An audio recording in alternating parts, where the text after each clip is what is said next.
Elizabeth, salah seorang pekerja dari rumah produksi tenun Pakis Kaltara, bertugas sebagai penenun kain yang telah diberi motif dan warna. Keahliannya tidak didapat seketika. Kurang lebih 50 tahun sudah ia menyelami aktivitas tenun-menenun. Selain seni, menenun juga butuh kesabaran dan ketelitian. Ini kata pertama yang disampaikan Elizabeth kala awak media mewawancarai dirinya di rumah produksi yang berada di RT 5 Kelurahan Kampung 1 Kota Tarakan. Ia mengakui bisa menenun selepas tamat SD. Adalah Carolina Duang, sang ibu yang mengajari Elizabeth sampai akhirnya mulai bisa di umur 15 tahun. Elizabeth bergabung di rumah produksi tenun Pakis Nusantara sejak awal diresmikan tahun 2018. Ia adalah kakak dari Yohanes Suyanto, sang owner dari rumah produksi tenun Pakis Nusantara. Menenun sendiri bisa menghabiskan waktu 5 hari untuk satu lembar kain ukuran terpanjang.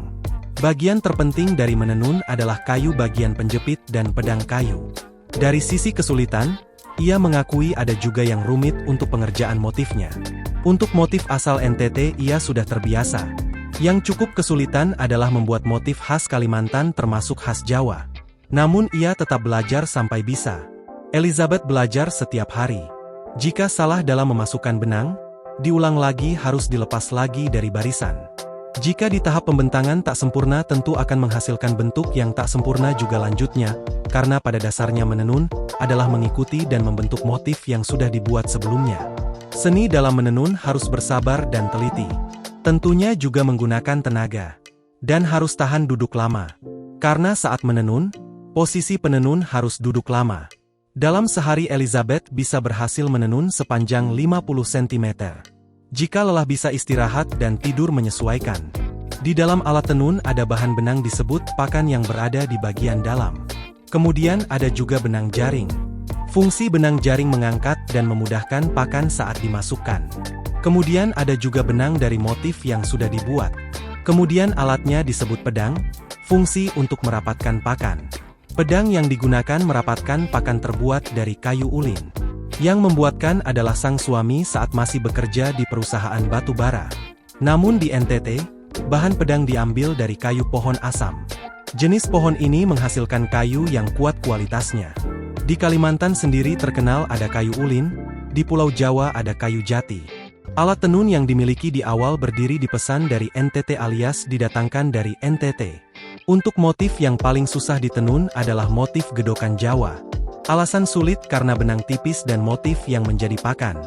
Kemudian ditarik disusun satu persatu helai. Sementara bahan yang digunakan saat ini benang katun terdiri dari 2 helai. Dari sisi penerus, ia mengakui memang harus diajarkan turun-temurun agar wastra tidak hilang. Menenun juga bagian dari tradisi dari beberapa suku di Nusantara. Ia mengungkapkan kain hasil tenun bisa dibedakan kualitasnya. Jika diraba tidak licin prosesnya yang tidak bagus. Kemudian untuk mengetahui luntur atau tidak bisa membasahi tisu kemudian ditempelkan di kain tenun.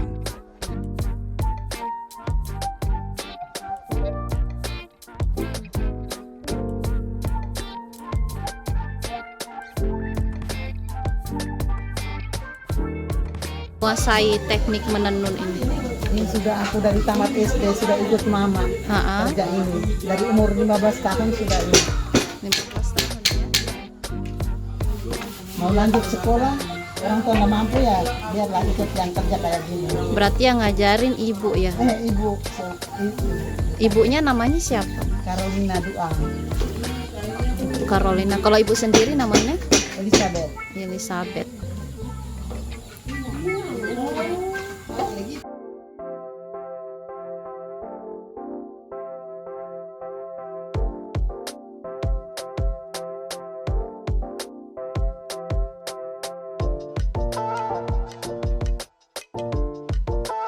Tapi selama belajar sampai jadi bisa. Jadi biasa sudah rasanya sekarang. Sempat berapa lama belajar untuk motif Kalimantan?